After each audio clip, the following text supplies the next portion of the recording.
এই মাদক শরীরের জন্য খুবই ক্ষতিকর, এটা জীবন নাশ। আমরা আপনাদেরকে বুঝাবো, আমরা আপনাদেরকে অনুরোধ করব, অনুনয় বিনয় করব, আপনাদের জন্য আমরা কর্মসূচি নিব। ইনশাআল্লাহ আমরা এই দেশটা একদিন না একদিন বদলাবে।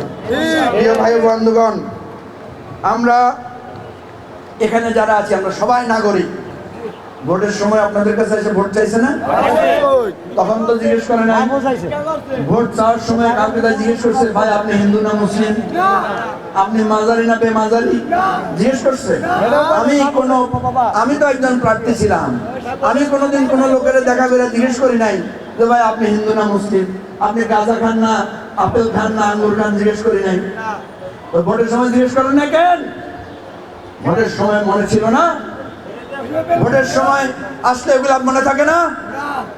প্রিয় ভাই বন্ধুগণ, আমার দাবি সুস্পষ্ট, বাংলাদেশের প্রত্যেকটা মাজারে সিসিটিভি ক্যামেরা লাগাতে হবে, যাতে কোনো হামলাকারী আসলে তাকে যদি আমরা প্রতিরোধ করতে নাও পারি, তাকে যদি আমরা চিনতে পারি, আমরা এদেরকে চিনে রাখবো।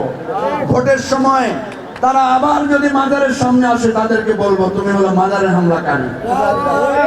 আমরা আজকে এখানে এসেছি অধিকারের প্রশ্ন। আমরা অনেকে আপনাদের সাথে মতের অমিল আছে, অধিকারের প্রশ্নে আমরা এখানে এসেছি। আমাদের স্পষ্ট বক্তব্য হচ্ছে যে মাজার বলেন আর যেখানে বলেন, আপনার বিরোধিতার টেবিলে থাকবে। আপনি বক্তব্য দেন, যুক্তি দিয়ে বক্তব্য দেন।